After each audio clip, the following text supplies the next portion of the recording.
So welcome to the Prince George Daily News' first ever Zoom chat about all things political in Prince George. My name is Bill Phillips, and I have with me today panelists Tracy Calogheros from the Exploration Place, Todd Corrigall, who's the CEO of the Chamber of Commerce, and Mackenzie Kerr, who is a forestry student, I think, or are you done now? Nope, still working on it. Still working on it. So basically, we're just going to talk about issues that are affecting Prince George and how things are going and what everybody's doing. And of course, the big one these days is COVID-19 and how it's affecting everybody. So let's go to Tracy with the Exploration Place. You were one of the first businesses or organizations in town to close. So how is it affecting you, and what's happening with the Exploration Place? It's been pretty crazy. We were the first one to shut down on March 13th, and it has been a case of triage ever since, trying to figure out how do we maintain the building. We've obviously got our live animals that we need to be in to feed every day, so there's no way around that. And so we restricted what staff are coming in. We're dealing with the animals. We're doing some reaching out through YouTube and Facebook Lives. But really, the big thing for us right now is thinking about what an exploration place post-COVID actually looks like. You know, you've seen all of the notices that museums can open in phase 1 or 2 of most of the provincial plans. We are a museum, absolutely, but we're also a hands-on science center. And the small print in those reopening documents all says that anything that's a high-touch, hands-on exhibit needs to remain closed. So for us, that means no children's gallery. It does a lot to our tinkering space. There's just so many things we have to rethink. So that's where we're at right now. Yeah, busy summer for you. It's been crazy. It really has been. I don't know how I got busier during a pandemic, but I did. Yeah. And Todd, obviously the business community, huge impact here in Prince George. And I know the Chamber's been doing a lot of things to try to help. Got a few programs going and stuff like that. So maybe fill us in on what the impact is at the Chamber itself. You guys are a small office, and it's got to impact you. So, but also in the business community at large. Yeah. So we shut down on the afternoon of the 16th and have been since then. And you know, we're not unlike Tracy, kind of meandering through the fine print and trying to understand what this means for us, but more importantly, what this means for our members. I think we've proven that we can work remotely and still facilitate meetings and connections with our members and get out and be active in the community through the Support PG program. But we don't exist without businesses open, operating, and expanding their reach. So really the challenge that we face right now is looking at that fine print, understanding that fine print, disseminating that on behalf of our members, and helping them understand where there's opportunities for them to remain open, maybe innovate a little bit further and adjust their business models, or look at other opportunities to expand their business model, whether that's becoming one of those businesses that, you know, quote unquote, retools and finds a new fashion to move forward. So we're assisting on that front too. Right on. And Mackenzie, you were going to school, so you were part of the all of a sudden no classes, I'm assuming. And so how did you deal with that, and how's it going? Yeah, sure. Thanks for having us on. I think this is a really fun way for us to kind of all get together again. Yeah, I was going to school when COVID hit, and I was working part-time in a restaurant, so I got laid off there. And school all of a sudden ended. All the classes went to online, and I did struggle a little bit with that. I know a lot of students had a really hard time all of a sudden going from having in classes and tutoring and that kind of stuff to having to do it pretty much on your own, except for a couple, you know, Zoom tutor things. But I'm an hands-on learning person, so it was a little bit hard for me to do that all from home and focus, because when I'm stuck at home, I do everything else but, right? I clean my room and do the laundry and cook and clean and do everything except the homework. So I've had to focus a lot. But yeah, so I'm taking some summer classes right now online because what else is there to do right now? I figured I would take one of the courses right now online and see how that goes instead of having a full load back in September. But I know a lot of people are really heavily affected that I know personally by this. A lot of people are laid off, and a lot of students are going home because they can't afford rent anymore. even with CERB. So they're moving back in with their parents because there's no work, and that's really the only thing that they can do right now. So I'm really lucky and privileged. I live with my grandma, so I'm taking care of her right now, and we're both just enjoying being at home together and relaxing, and the family comes and visits in the parking lot or in the driveway 6 feet apart for her birthday and that kind of stuff. So yeah, it's definitely been throwing a wrench in the summer, that's for sure. So what about some of the programs, the aid programs that are available, have been rolling out by the federal government? Maybe Todd, you're probably been involved with some of those or helping businesses. What's your take on what the government is doing? Everyone's laughing. Sorry, it just broke down so much it sounded like you were hitting the bottle between answers. It was in slow motion. Do you have an IV drip of whiskey underneath? I just got a message that my connection was a little unstable there for a minute. Probably same as me, I guess. So, but I was just asking for your take on on some of the programs that are being rolled out by the federal government. What do you are they enough or? Oh, that's kind of a loaded question. Are they enough? I think the government has been pretty prudent, and some may argue with me on that, but I think they've been pretty prudent in recognizing that there's a certain amount of money that has to flow out now to ensure that there's enough businesses still in operation and people employed at the end of this to facilitate a recovery. So I think, Mackenzie hit a really important point here with students having to move back home. So we're losing a lot of the part-time workforce right now. That's going to be challenging because that's ways for, restaurants, for smaller retail operations, and young entrepreneurs to keep their businesses afloat because they can access part-time workers at a much reduced rate to a full-time employee. Because they're not then liable for all the other accoutrement and healthcare benefits that come with that. So they've done a pretty diligent job in our estimation on funding those pieces. I think what's paramount now is understanding how those policies need to adapt as we move forward and being a little bit more nimble with how that process goes. So the 10% wage subsidy was announced. There was no legislation enacted. It was adjusted to 75%. There's still no legislation enacted. Legislation gets enacted, money starts to flow. So they're great in principle, but government really has a responsibility right now to not operate how government has been operating. If you're going to announce the funding models, pass the legislation, get it in place, get the money to the people who need it so that the recovery can happen, so that the maintenance phases can happen to move towards that recovery phase. So that's the one area I'd say where they've maybe delayed a little bit too much is getting that legislation passed. But from a financial perspective, I think we're on the right track. Tracy, you've probably been involved in applying for some of these programs. What's your take on how they are and whether they're being done well, or whether there's enough money available, whether they're too complicated, all that kind of stuff? Yeah, I'm actually finding the programs really useful. I agree with Todd that they got stuff out and they did it before they had the legislation in place. And quite frankly, I'm grateful that they did from a planning standpoint, because when we shut down on the 13th, I committed to my entire staff, part-time and full-time, that I would pay them for the next 2 weeks, but I didn't know what was going to happen beyond that. I retained my core full-time group and laid off my part-timers because the bulk of them were living at home with a mom or a dad. And so I felt that they could do better on the CERB than they would staying on potentially some kind of a layoff or potentially some kind of wage subsidy with us at the museum. So the 75% has allowed me to keep my entire full-time staff supplied with regular full-time wages, and they in turn then are paying their rents and mortgages and all of their bills. And so even though not all of them are working an 8-hour day, if it wasn't for the wage subsidy, there's no way we'd be able to keep the staff funded. It's the museum runs as a business. We're an independent charity, but we rely on our earned revenue streams, and our earned revenue streams went to zero immediately. And then we were actually refunding money to parents with kids in care. So it's been a reverse for us for the last while. But if it wasn't for the government programs, there's no way I would still have staff on.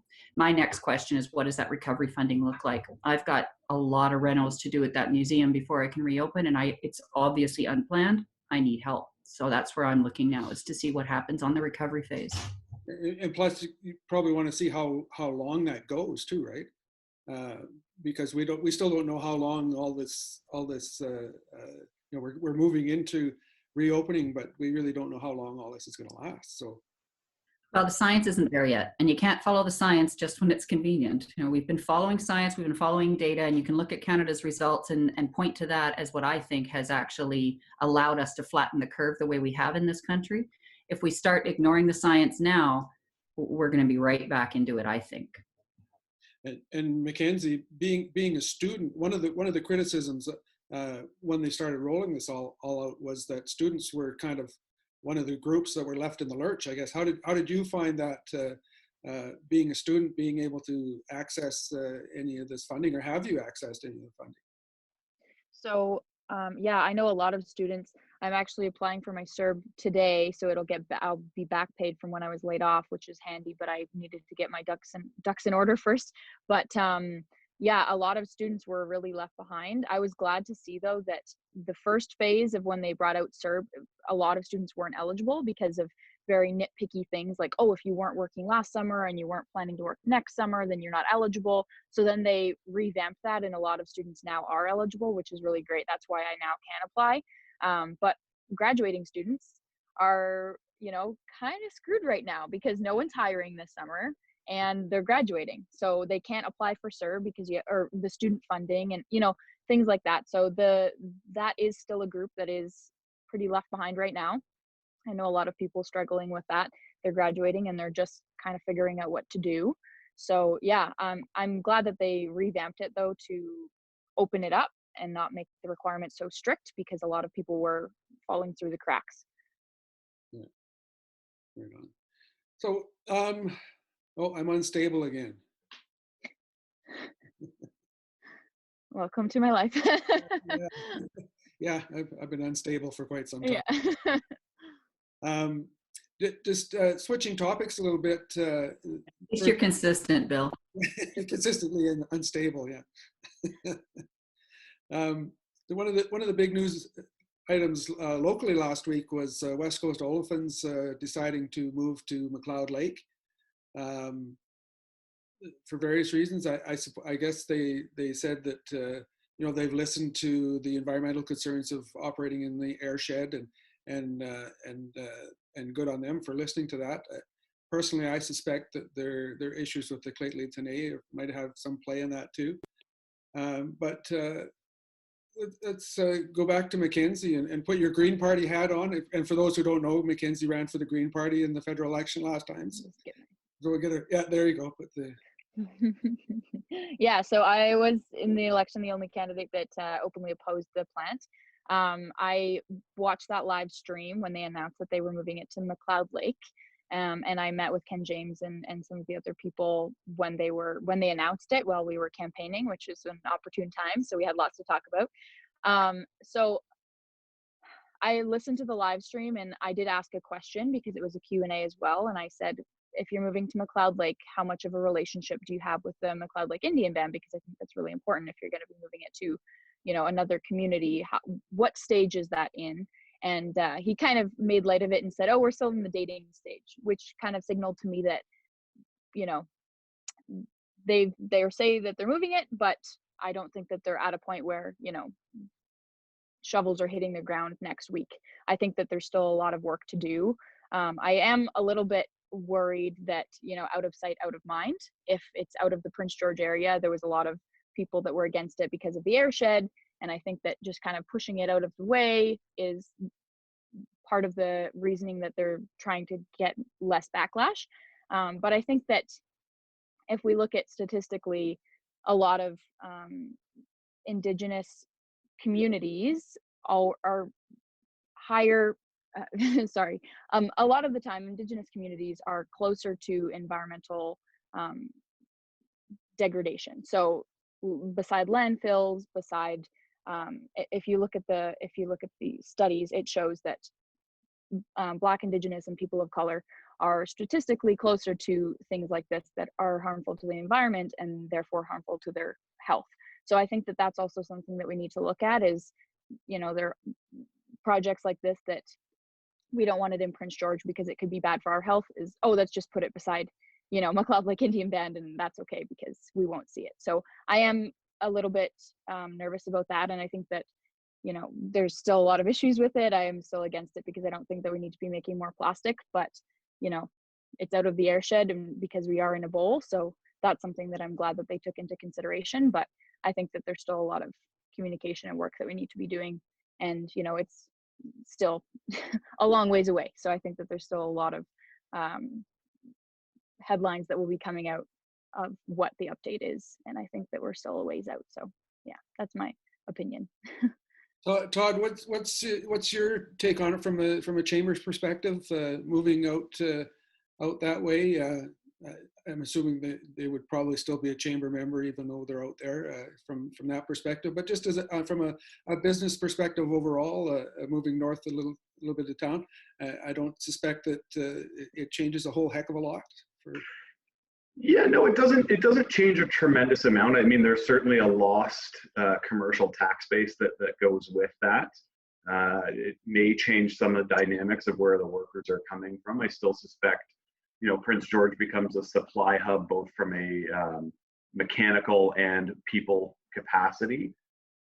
So we stay in that sweet spot for it. And I think to Mackenzie's point, if there was concerns about the airshed, moving it out is not necessarily a bad thing, although I think the proposed site was high enough up that we could have mitigated some of that. And I think there's a lot of ingenuity that can go in behind that. As far as the overall tenor of moving the project, boy, I hope they're doing the right amount of consultation. It would be a challenge to see another project kind of hit the brakes at the last minute or halfway through the process and have to revert back to the beginning phases. They all seem like a pretty smart group out there, and they've created projects like this in other communities, and I don't see why they can't create it here. And I think, there's certainly benefits to this. We are still an in-the-ground, resource-dependent economy and country, and if we've got it here, we should be accessing it and should be shipping that out so that we've got an import-export economy, not just an import and not just an export. Tracy, what do you think of them moving? Will it change anything? Will it help their environmental assessment process? I don't imagine that's much different, but I think it makes much of a difference that they're 40 kilometers north of the city. Yeah, I think that if you're talking about major business development, you're really talking about a triple bottom line, and that's social license. It's all about relationships. And so if in fact they have a good relationship, dating or otherwise, that they are building with the McLeod Lake Indian Band, then I think that all of these concerns can be addressed. And I do think that by moving it out of our airshed, that was the primary outcry against having that development here. People were very passionate about it on both sides of the argument, but the getting it out of the airshed just seemed logical. And I think that will probably buy them some goodwill as they move forward, particularly given how dependent upon Prince George and the Prince George population this company will be as it moves forward. So again, I think it's about relationships. I think they've done some work that will help them in the Prince George Center, and I hope that they're doing the same kind of work that needs to be done up in the McLeod Lake area.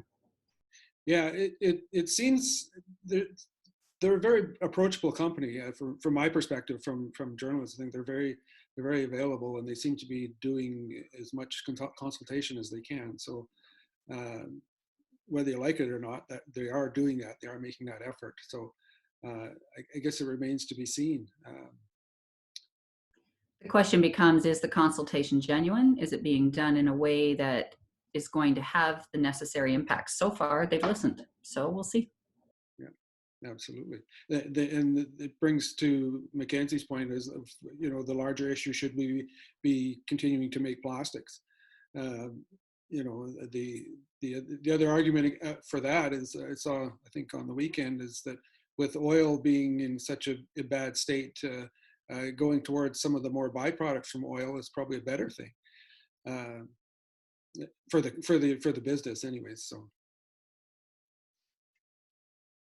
but let's move on. This will be our final topic. This will be the for today, the one that should get everyone going, is the Liberals' move to control some assault style rifles in the country. We'll go back and start with Tracy on that, being and once again, for those who don't know, Tracy ran for the Liberals in the last federal election, so no bias here or anything, but. No. I'm also a hunter and a gun owner, so Put your hat on. put my hat on. Yeah, you know, I don't think anybody should be surprised that the ban has come down. It was part of the platform. There was a lot of talk about it during the election. It's paired with the freedom that they have provided to municipalities to determine what it is they want to do with handguns. I think they've messed the bill up. Because I think they've accidentally captured shotguns in it, and I do not believe for a minute that that was their intent. You know, I've been hanging around the party for 25 odd years. I was involved in the original round of lobbying when the first gun control legislation came in. Never once in all of those years have I ever talked to anybody that wants to ban shotguns. And because of the inexperience in major urban centers of folks with any kind of weaponry, I think that someone had great intentions. They wrote this talking about the anything over 20 millimeter gauge, and they likened it to a grenade launcher, not recognizing that that captures my pistol grip Defender and my regular shotgun. I don't think they realize that they've captured it. And so I really do anticipate some major changes coming. However, I don't see it as illegal what they've done. I think it was pretty clear during the election that largely, I mean, Mackenzie can correct me if I'm wrong, but I think the Greens and the NDP and the Bloc were all in favor of that ban. So I don't think it would have made much difference whether it went to a full vote in the House or not. The Conservatives would have opposed it, and the bulk of the other MPs, I think, would have supported it. The question now is, can we get it written in a way that actually bans the weapons they're after? I mean, democracy says majority rules. The majority of Canadians want assault style weapons banned. Whether it's an actual category of weapon or not is irrelevant.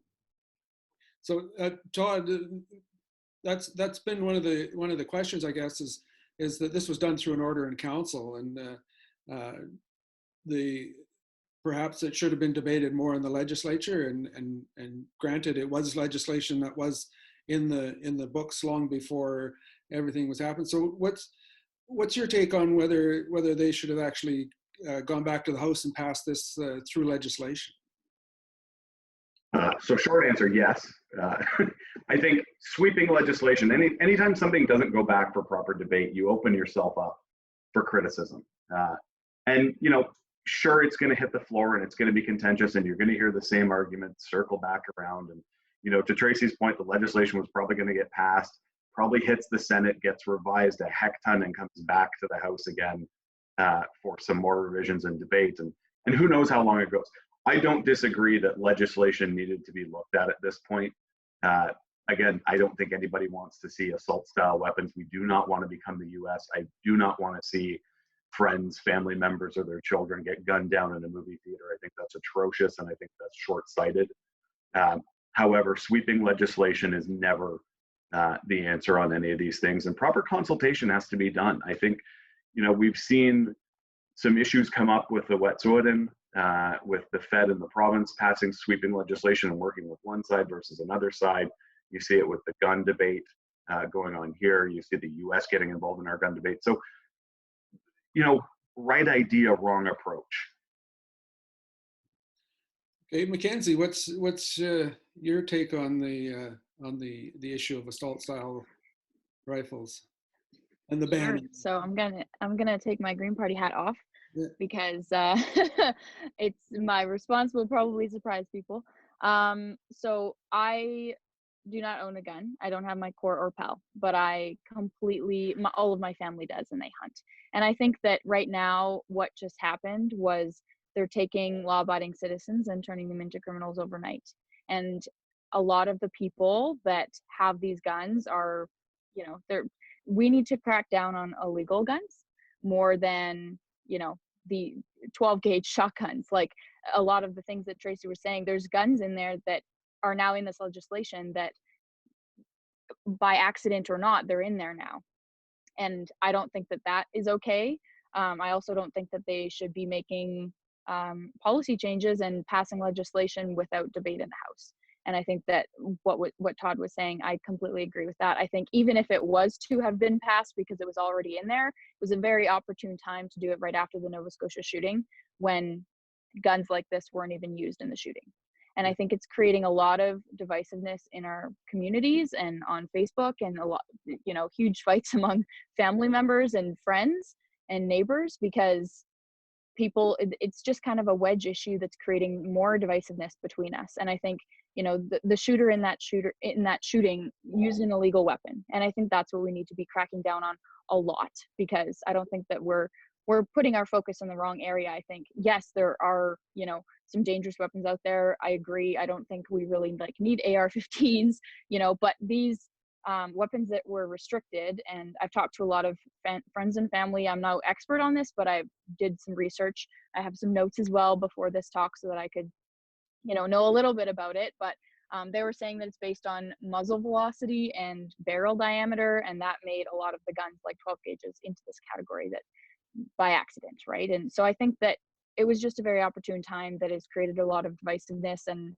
we're not really focusing on the right place. But I know that probably will, surprise some people when I say things like that, but I think that that's actually truly what I believe. So I think that we need to pass things in the House with debate, even if it's going to be passed anyways, not at times like this when it was opportune because of the shooting. We're in a pandemic, and it wasn't even, it was very interesting that he did this at this time. I think it was a very opportune time that he did it on purpose to create more divisiveness with the Conservatives, because it kind of just spread us out even further. And I see so much bickering and everything on Facebook. I've turned to not reading the comments. Same with the renaming of the school that we thought that we might have time to mention. It's just bringing out so much ugliness, and I think that we need to learn how to have better conversations with people that we disagree with, and that's something that I'm really passionate about and that I post about a lot. So. Yeah, I agree. With the whole pandemic thing, we're putting so many things on pause. You would think that this would be one that we could put on pause as well, like another 6 months or 8 months to get this done, and then have it through. So that we would have time to debate, right, and discuss it. Yeah. But Mackenzie raises such a great point. Like, why can't we just discuss issues civilly anymore? Why can't we have a policy disagreement on something? Everything has to go nuclear. We have to chastise our neighbors for believing in clean energy, or hate on them because they have an AK-47 in the back shed, or they use a gas mower versus a battery powered mower. I mean, we've denigrated the political side of this so far that you can't have a policy disagreement anymore. You have to have a fundamental life disagreement. Yeah, exactly. But I think we're running out of time. So I hope everybody enjoyed this and enjoyed participating. And when people watch it, I hope they watch it. We've had Tracy Calogheros, Todd Corrigall, and Mackenzie Kerr on, and hopefully we can do this again. Yeah.